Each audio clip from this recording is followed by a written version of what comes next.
Good morning students. कल जो हम लोग पढ़े थे आइसोमेरिज्म का टाइप्स, स्ट्रक्चरल एंड स्टीरियो का जो टाइप था, और आज हम लोग देखेंगे स्ट्रक्चरल का जो पहला पार्ट है वो चेन आइसोमेरिज्म, आज वो देखेंगे। तो स्ट्रक्चरल आइसोमेरिज्म जो है उसका पहले हम लोग कल देख चुके थे कि ड्यू टू डिफरेंट कनेक्टिविटी या फिर डिफरेंट बॉन्डिंग पैटर्न के चलते वो स्ट्रक्चरल आइसोमर शो करता है। जैसे एग्जांपल भी कल हम लोगों ने देखा था C2H2Cl2 स्ट्रक्चरल आइसोमेरिज्म का ये एग्जांपल C2H2Cl2। तो इसको अगर हम लोग बनाएंगे स्ट्रक्चर तो CH, यहाँ पे एक हाइड्रोजन ऊपर एक Cl नीचे, और यहाँ पे एक हाइड्रोजन ऊपर एक Cl नीचे, और एक दूसरा अगर और बनाएंगे तो CH2CH। अब दोनों जो क्लोरीन एटम है एक ही कार्बन पर दोनों जोड़ दिया, और दो हाइड्रोजन दोनों एक कार्बन पे जोड़ दिए। तो अब आपस में 1 and 2 जो है 1 and 2। तो यहाँ पे देखिए मॉलिक्यूलर फार्मूला तो इसका सेम भी है, ड्यू भी सेम है। तो यहाँ पे जो बॉन्डिंग पैटर्न है यहाँ पे Cl जो है एक Cl यहाँ एक Cl यहाँ, और यहाँ इस पे दोनों Cl एक ही पे, तो बॉन्डिंग पैटर्न जो है डिफरेंट होगा, इसलिए यहाँ दोनों 1 and 2 आर स्ट्रक्चरल आइसोमर होगा। 1 and 2 आर स्ट्रक्चरल आइसोमर। तो ये हो गया। और स्ट्रक्चरल आइसोमर का जो पहला पार्ट है वो है चेन आइसोमेरिज्म। तो चेन आइसोमर होने के लिए क्या क्या कंडीशन होना चाहिए? तो जितना भी स्ट्रक्चरल आइसोमर का जो कंडीशन है वो तो सारा चेन आइसोमेरिज्म में होना ही चाहिए, लेकिन कुछ स्पेशल कैरेक्टर जो है, स्पेशल कैरेक्टर वो चेन आइसोमेरिज्म में होता है। जैसे the compound having same molecular formula, तो वो तो सारे आइसोमर का होता है, लेकिन इसमें जो स्पेशल कैरेक्टर है सेम फंक्शनल ग्रुप होना चाहिए। स्ट्रक्चरल आइसोमर शो होने के लिए जो फंक्शनल ग्रुप है वो सेम होना चाहिए। अगर फंक्शनल ग्रुप डिफरेंट है तो वो कंपाउंड कभी चेन आइसोमेरिज्म शो नहीं कर सकता। चेन आइसोमेरिज्म का शॉर्ट नेम CI से रिप्रेजेंट करते हैं।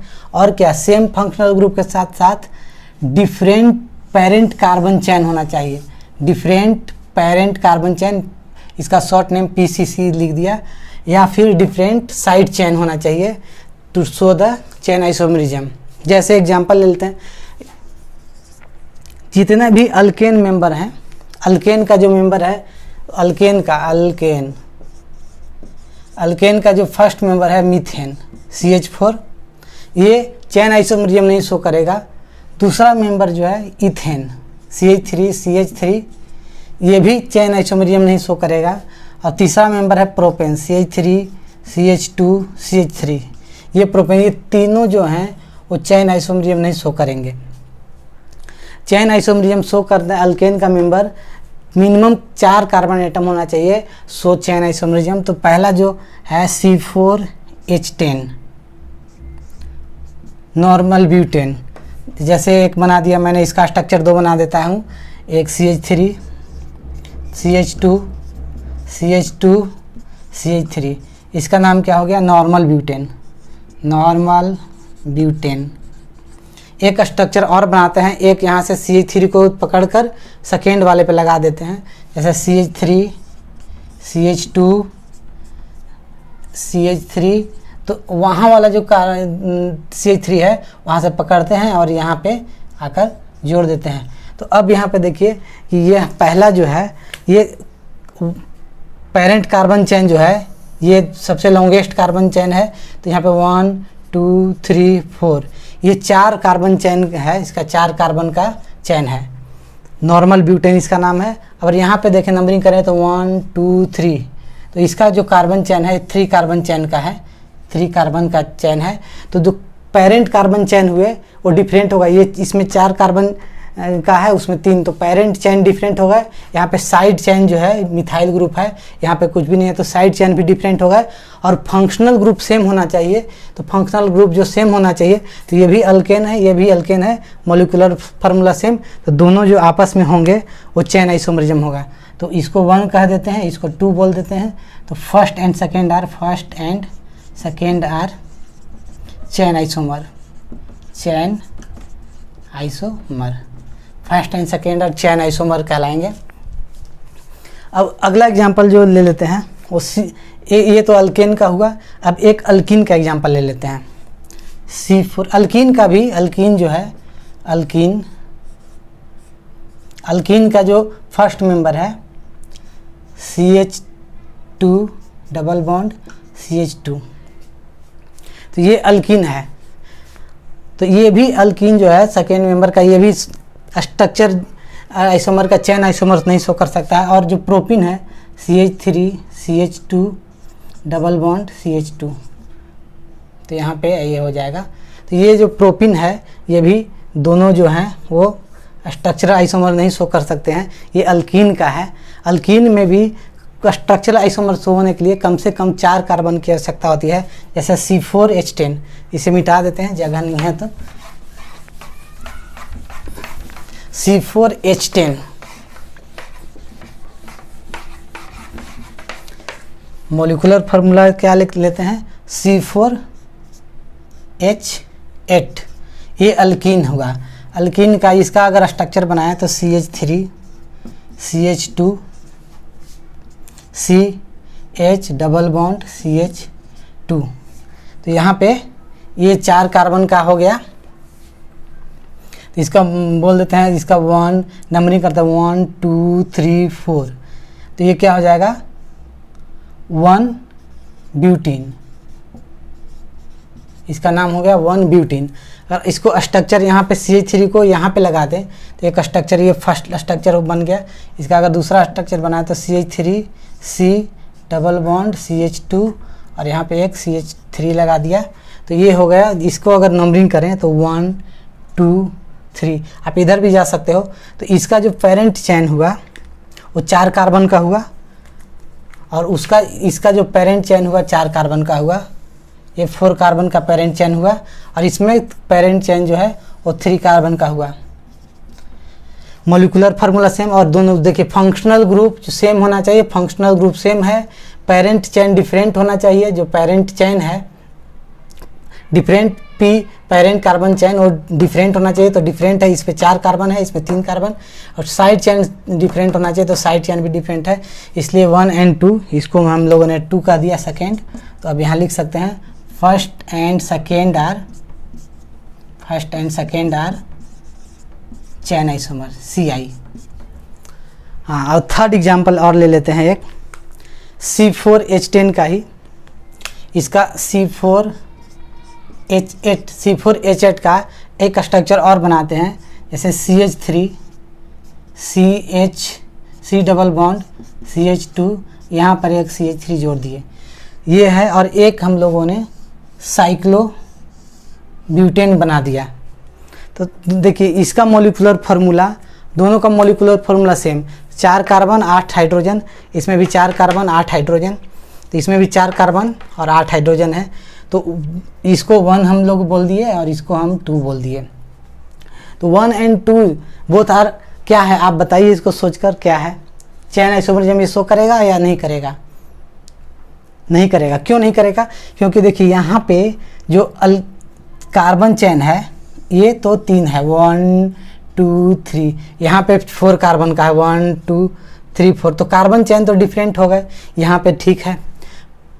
लेकिन यहाँ पे मेन, हाँ, DU जो है, DU इसका 1 है, तो DU इसका भी 1 है, क्योंकि 1 ring equivalent to 1 pi bond.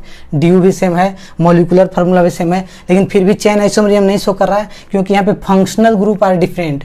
Same functional group होना चाहिए, लेकिन यहाँ पे डिफरेंट है, ये इसमें अल्कीन है और ये अल्केन है, तो ये इसका फंक्शनल ग्रुप जो है, फंक्शनल ग्रुप जो है अल्कीन है। और इसका जो फंक्शनल ग्रुप है, फंक्शनल ग्रुप जो है इसका अल्केन है। तो फंक्शनल ग्रुप डिफरेंट होने के कारण आपस में ये दोनों चैन आइसोमरिज्म, ये आइसोमर ही नहीं शो करेंगे, बिकॉज मॉलिक्यूलर फार्मूला सेम है, लेकिन ये दोनों आपस में आइसोमर ही शो नहीं करेंगे, क्योंकि DU जो है वो DU भी सेम है, लेकिन फंक्शनल ग्रुप जो है वो डिफरेंट है, तो आइसोमर ये शो नहीं करेंगे।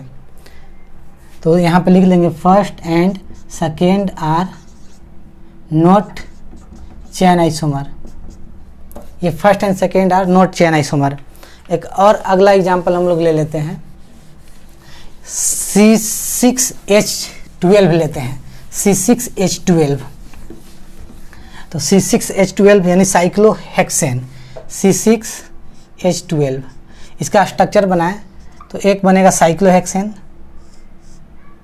ये हुआ साइक्लोहेक्सेन, और दूसरा एक मिथाइल साइक्लोपेंटेन, यहाँ पे एक CH3 जोड़ दिया। तो अब इसको फर्स्ट कह दिया, इसको सेकेंड कह दिए, तो मॉलिक्यूलर फार्मूला सेम है। अगर यहाँ पे नंबरिंग करें 1 2 3 4 5 6, तो ये 6 कार्बन का पेरेंट चेन है। इसमें नंबरिंग करें तो 1 2 3 4 5, यहाँ पे 5 कार्बन चेन है। तो और एक साइड चेन भी है डिफरेंट, पेरेंट कार्बन चेन यानी PCC भी डिफरेंट है। फंक्शनल ग्रुप सेम है, यहाँ पे भी अल्केन है, यहाँ पे भी अल्केन है।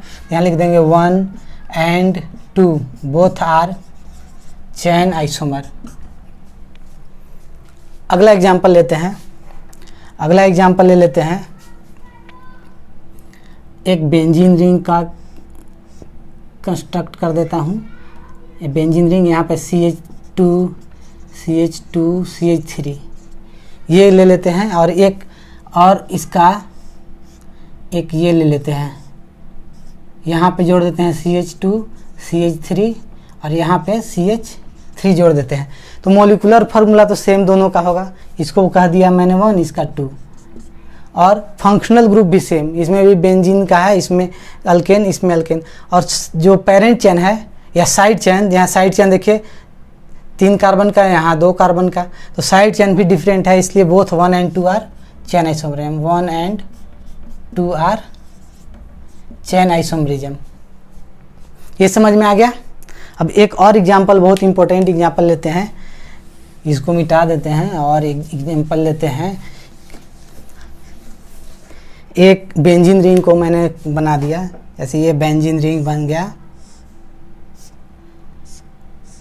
ये बेंजीन रिंग है, यहाँ से C, यहाँ पे CH2 C, यहाँ पे भी CH2 कर दिया, और यहाँ से एक इथाइल ग्रुप को मैंने कनेक्ट कर दिया।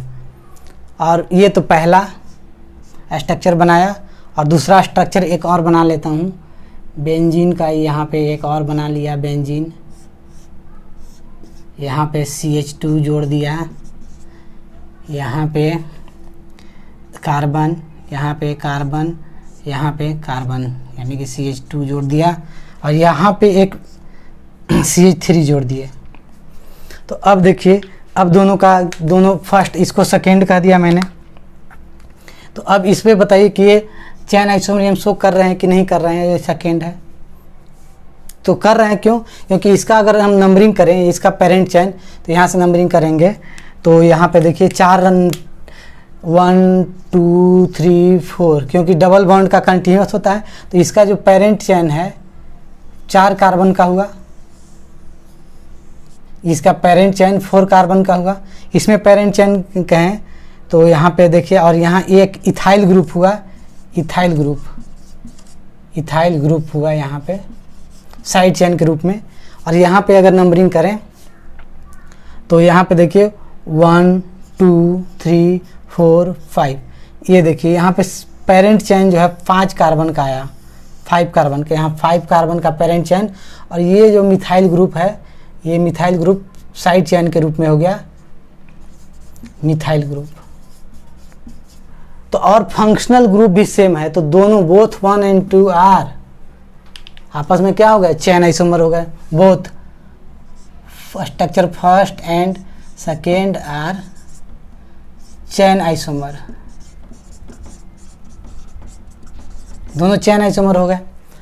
तो अब एक और एग्जांपल ले लेते हैं, यहाँ पे जगह नहीं है तो मिटाना ही पड़ेगा एक।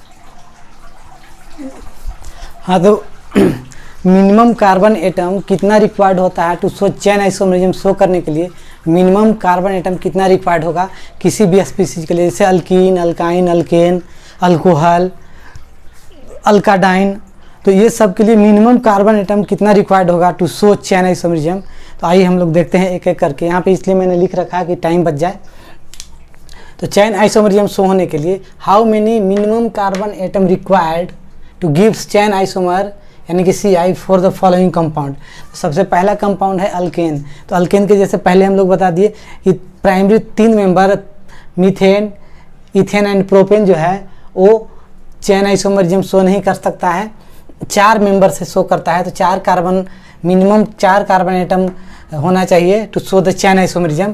तो ये चेन आइसोमरिज्म जैसे पेरेंट चेन डिफरेंट होना चाहिए, फंक्शनल ग्रुप सेम। तो फंक्शनल ग्रुप दोनों को अल्केन अल्केन है और पेरेंट चेन डिफरेंट है, तो इसलिए मिनिमम 4 कार्बन एटम होना चाहिए टू शो द अल्केन का चेन आइसोमरिज्म शो करने के लिए 4 कार्बन एटम का होना चाहिए। अगर अल्कीन की बात करें, अल्कीन में कितने कार्बन, मिनिमम कार्बन एटम होना चाहिए to show the chain isomerism, तो इसमें भी 4 कार्बन एटम होना चाहिए। क्यों?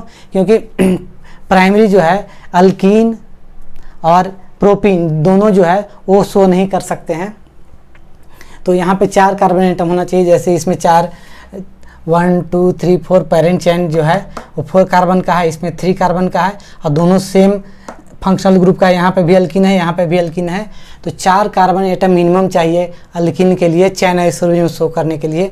और अल्काडाइन, अल्काडाइन मतलब 2 डबल बॉन्ड किसी भी कंपाउंड में अगर हो तो वो कितना कार्बन एटम चाहिए to show the chain isomerism, तो उसके लिए 5 कार्बन एटम चाहिए। जैसे यहाँ पे देख लीजिए एग्जांपल मैंने लिख रखा है, C double bond C double bond C। तो यहाँ से जो एक CH ग्रुप है, C ग्रुप है, वहाँ को निकाल के मैंने यहाँ पे कनेक्ट कर दिया। तो पेरेंट चेन डिफरेंट हो गए, दोनों में अल्कीन दोनों का फंक्शनल ग्रुप सेम है, साइड चेन भी डिफरेंट है, तो ये पोजीशन चेन आइसोमरिज्म शो कर देगा अल्काडाइन। अब अल्काइन के लिए जो जिसमें एक कंपाउंड में triple bond and double bond alkenyne दोनों हो, तो उसके लिए 5 कार्बन उसके लिए भी चाहिए। जैसे यहाँ पे एग्जांपल दे रखा है, C डबल बॉन्ड, यहाँ पे ट्रिपल बॉन्ड है, तो यहाँ से एक C कार्बन को मैंने यहाँ से निकाला और यहाँ पे कनेक्ट कर दिया। तो यहाँ पे जो अथी है पेरेंट चेन है कार्बन का PCC वो डिफरेंट होगा, साइड चेन डिफरेंट होगा, और दोनों के जो फंक्शनल ग्रुप है इसमें भी अल्कीन है और अल्काइन दोनों है, इसमें भी दोनों है, तो दोनों सेम है, इसलिए वो आइसोमर शो कर देगा। अब अल्काडाइन, अब किसी कंपाउंड में 2 ट्रिपल बॉन्ड हो, तो ट्रिपल बॉन्ड यहाँ पे 2 है, उसके लिए 6 कार्बन एटम की आवश्यकता होती है चेन आइसोमरिज्म शो करने के लिए। जैसे यहाँ पे बना रखा है मैंने, तो एक यहाँ से कार्बन को हटाकर यहाँ पे मैंने लगा दिया, तो पेरेंट चेन डिफरेंट हो गए और दोनों फंक्शनल ग्रुप सेम है, तो यहाँ पे 6 कार्बन एटम की आवश्यकता है। अल्कोहल को शो होने के लिए, अल्कोहल का यहाँ पे नीचे नहीं दिख रहा होगा इसलिए ऊपर लिख देते हैं, अल्कोहल को शो होने के लिए, अल्कोहल को शो करने के लिए मिनिमम 4 कार्बन एटम की ज़रूरत होती है to show the chain isomerism. जैसे C यहाँ पे OH, तो ये है, और इसका एक और बनाएंगे तो C और यहाँ पे एक C लगा दिए, वहाँ पे OH, तो ये दोनों पेरेंट चेन जो है वो 1 2 3 का हो गया, या 1 2 3 4 अलग अलग है, साइड चेन और फंक्शनल ग्रुप भी सेम है। तो अल्कोहल के लिए 4 कार्बन एटम मिनिमम चाहिए to show the chain isomerism. तो अब यहाँ पे चेन आइसोमरिज्म समाप्त हो गए। अब अगला जो स्टार्ट करेंगे वो पोजीशन आइसोमरिज्म। तो यहाँ तक तो समझ में आ गया होगा आपको, अगर नहीं आया तो कमेंट बॉक्स में कमेंट करके बताइए। तो यहाँ तक तो समझ में आ गए। अब हम लोग स्टार्ट करेंगे पोजीशन आइसोमरिज्म, स्ट्रक्चरल आइसोमरिज्म का second part position isomerism.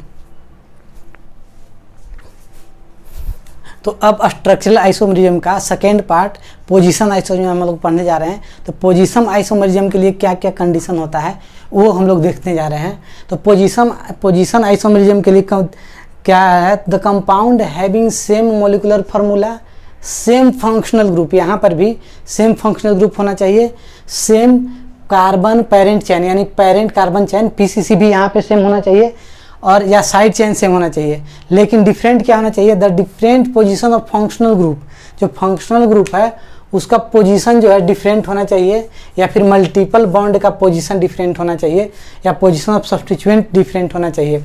The compound having same molecular formula, same functional group, same parent carbon chain PCC या साइड चेन सेम होना चाहिए, but different position of the functional group and multiple bond different होना चाहिए। तो यहाँ पे देखिए, यहाँ पे मैंने एग्जांपल ले रखा है कि यहाँ पे अगर हम लोग यहाँ क्या क्या सेम होना चाहिए कि फंक्शनल ग्रुप सेम, तो यहाँ पे फंक्शनल ग्रुप हम लोग सेम देख रहे हैं, alkyne alkyne. Same parent carbon chain same होना चाहिए, तो यहाँ पे काउंट करते हैं 1 2 3 4, 4 पेरेंट चेन का है। यहाँ पे काउंट करते हैं, किधर से भी कर सकते हैं 2 3 4, यहाँ पे भी पेरेंट चेन में 4 कार्बन है, तो पेरेंट चेन भी 4 या साइड चेन भी वही। Different position of functional group, position of functional group यहाँ पे 2 पे डबल बॉन्ड है, यहाँ पे फर्स्ट पे ही डबल बॉन्ड है, तो फंक्शनल ग्रुप का पोजीशन डिफरेंट हो गया। या फिर मल्टीपल बॉन्ड का पोजीशन डिफरेंट, तो मल्टीपल बॉन्ड का पोजीशन तो डिफरेंट है ही। अब क्या, या फिर पोजीशन ऑफ सब्स्टिट्यूएंट, तो सब्स्टिट्यूएंट तो यहाँ पे है नहीं, तो इसलिए यहाँ पे ये 1, इसको मैंने 1 बोल दिया, इसका 2, तो 1 and 2 क्या हो गया, 1 and 2 आर पोजीशन आइसोमेरिज्म। यहाँ दूसरा ये जो है फंक्शनल ग्रुप जो है सेम है, alkyne alkyne. Parent carbon chain में कितने कार्बन है, 1 2, ऐसे नहीं होगा ये, तो मतलब ये पूरा होगा, जैसे ऐसे पूरा, इसमें पूरा, तो इसका कितना 1 2 3 4, 1 2 3 4, इसमें भी 4, इसमें भी 4 कार्बन का पेरेंट चेन है, इसमें भी 4 कार्बन का पेरेंट चेन है। जो फंक्शनल ग्रुप है वो सेम है, alkyne alkyne alkyne functional group same है। मल्टीपल बॉन्ड का पोजीशन डिफरेंट है, यहाँ पे 2 पे है, यहाँ पे 1 पे है, तो इसलिए 1 and 2 आर, इसको 1 बोल दिया मैंने, इसको 2 बोल दिया, तो 1 and 2 are PI position isomerism. अब यहाँ पे देखते हैं बेंजीन पे 2 फर्स्ट एंड सेकेंड पे OH ग्रुप लगा हुआ है, 1 2 3 4 5 6, यहाँ पे OH ग्रुप लगा है, यहाँ पे 1 2 3 पे लगा हुआ है, 1 2 3 4, यहाँ तो यानी कि पोजीशन ऑफ OH ग्रुप जो है ना वो डिफरेंट है। सेम फंक्शनल ग्रुप है, सेम पेरेंट कार्बन चेन भी इसमें सेम, सबको अगर गिनेंगे तो 1 2 3 4 5, 1 2 3 4 5 6, 1 2 3 4 5 6, तो पेरेंट चेन भी सेम है, लेकिन फंक्शनल ग्रुप का पोजीशन डिफरेंट है। जहाँ पे 2 पे है OH ग्रुप, यहाँ पे 3 पे, यहाँ पे 4 पे, तो फंक्शनल ग्रुप का पोजीशन जो है डिफरेंट है, तो इसलिए इसका डिफरेंट नाम होता है। इसका नाम जो सेकेंड पोजीशन पे होता है उसको बोलते हैं कैटेहोल। कैटेहोल और थर्ड पोजीशन पे जो आता है तो उसको बोलते हैं रिसेप्शनॉल, और जो फोर्थ पोजीशन पे आएगा उसको क्यूनॉल। तो दोनों आपस में सब ऑल आर पोजीशन आइसोमेरिज्म, तो यहाँ पे लिख देंगे ऑल आर पोजीशन आइसोमेरिज्म, यहाँ पे लिख देंगे all are PI position isomerism, सब शो कर रहे हैं। थर्ड में, इसमें D में क्या है कि यहाँ पे भी वही है कि कार्बोक्सिलिक एसिड, दो कार्बोक्सिलिक एसिड है, तो यहाँ पे 1 2 पे है, यहाँ पे 1 3 पे है, यहाँ 1 4 पे है, तो पोजीशन ऑफ जो फंक्शनल ग्रुप है वहाँ पे अलग अलग है, यहाँ पे 2 पे है, यहाँ पे 3 पे है, यहाँ पे 4 पे है, तो इसका अलग अलग नाम है। इसका पैथेलिक एसिड इसका नाम होता है, इसको आइसोपैथेलिक एसिड और इसको टरपैथेलिक एसिड। तो ये भी तीनों आपस में सब पोजीशन आइसोमेरिज्म है, क्योंकि फंक्शनल ग्रुप सेम है, पेरेंट चेन का जो वो भी सेम है, लेकिन फंक्शनल ग्रुप का पोजीशन जो है वो डिफरेंट है। तो यहाँ पे भी all are position isomerism, all are PI position isomerism, सब पोजीशन आइसोमेरिज्म शो कर रहे हैं। तो अब आगे जो है वो देखें कि कौन सा compound, how many compounds to minimum carbon atom to show the position isomerism. Alkane alkene alkyne या अदर में भी कितना मिनिमम कार्बन एटम हो कि वो पोजीशन आइसोमेरिज्म शो कर दे। तो चलिए आइए, तो अगला है कि how many minimum carbon atom required to show the position isomerism. Position isomerism show करने के लिए विभिन्न कंपाउंड को कितना मिनिमम कार्बन एटम चाहिए, तो ये लिखा था how many minimum carbon atom are required to give the position isomerism for the following compound. तो सबसे पहला अल्केन है, अल्केन को पोजीशन आइसोमेरिज्म शो करने के लिए कितना कार्बन एटम की आवश्यकता होती है, तो इसका आंसर है 6। देखिए यहाँ पे 5 जो है पोजीशन आइसोमेरिज्म के लिए, तो पेरेंट चेन जो है वो सेम होना चाहिए। तो पेरेंट चेन 1 2 3 4 5, और यहाँ पे पोजीशन ये एक मिथाइल ग्रुप है, तो पेरेंट चेन में 5 कार्बन, इसमें भी 5 कार्बन होना चाहिए, क्योंकि पेरेंट चेन जो है सेम होना चाहिए। तो इसमें भी 5 कार्बन, यहाँ पे मिथाइल ग्रुप थर्ड पोजीशन पे, तो आपस में ये पोजीशन आइसोमेरिज्म शो करेगा। अब अल्कीन के लिए कितना मिनिमम कार्बन एटम होना चाहिए to show the position isomerism, तो उसके लिए 4। तो एग्जांपल में भी हम लोगों ने देखा था, इसका 1 2 3 4, इसमें 4 कार्बन एटम है और 1 फर्स्ट पोजीशन पर एक डबल बॉन्ड है। इसमें अगर करने तो 1 2 3 4, यहाँ पे 4 कार्बन है पेरेंट चेन में और 2 पोजीशन पर मल्टीपल बॉन्ड या फंक्शनल ग्रुप है, तो 4 कार्बन होना चाहिए अल्कीन के लिए। अब अल्काइन के लिए कितना मिनिमम कार्बन एटम होना चाहिए to show the position isomerism करने के लिए, तो इसका भी आंसर 4 होगा। देखिए यहाँ पे मल्टीपल बॉन्ड का पोजीशन यहाँ पे भी हम लोग चेंज कर दिया, इसमें 1 2 3 4 कार्बन का चेन है, इसमें भी 1 2 3 4 और सेकेंड पोजीशन पर और इस पर फर्स्ट पोजीशन पर मल्टीपल बॉन्ड का पोजीशन है, तो ये भी आपस में पोजीशन इसमें शो करेंगे और ये अल्कीन है। और अगर एनी कंपाउंड, कोई भी कंपाउंड को बोल दे, एनी कंपाउंड के लिए पोजीशन आइसोमरिज्म शो करने के लिए मिनिमम कितना कार्बन एटम होना चाहिए, तो उसके लिए 2 कार्बन एटम होना चाहिए। जैसे सी यहाँ पे 1 2, तो 2 चैन आइसोमरिज्म जो पेरेंट चैन है 2 कार्बन एटम है और दोनों पे एक Cl ग्रुप है, तो इसको बोलते हैं विसनल डाइहेलाइड। इस कंपाउंड का नाम है विसनल डाइहेलाइड। जब एडजेसेंट कार्बन पे एक क्लोरीन रहे तो विसनल डाइहेलाइड इसको बोलते हैं, और एक ही कार्बन पे दोनों क्लोरीन एटम जुड़ा रहे, इसका भी पेरेंट चैन में 2 कार्बन है और तो इसको बोलते हैं जेम डाइहेलाइड। इसका जेम डाइहेलाइड नाम है और दोनों आपस में पोजीशन आइसोमरिज्म है। तो एनी कंपाउंड को पोजीशन आइसोमरिज्म शो करने के लिए 2 कार्बन एटम की ज़रूरत होती है। तो हम लोगों ने यहाँ पे देख लिया स्ट्रक्चरल आइसोमरिज्म का 2, एक चेन आइसोमरिज्म और दूसरा पोजीशन आइसोमरिज्म। अब आगे जो स्टार्ट करेंगे वो होगा हम लोगों का फंक्शनल आइसोमरिज्म।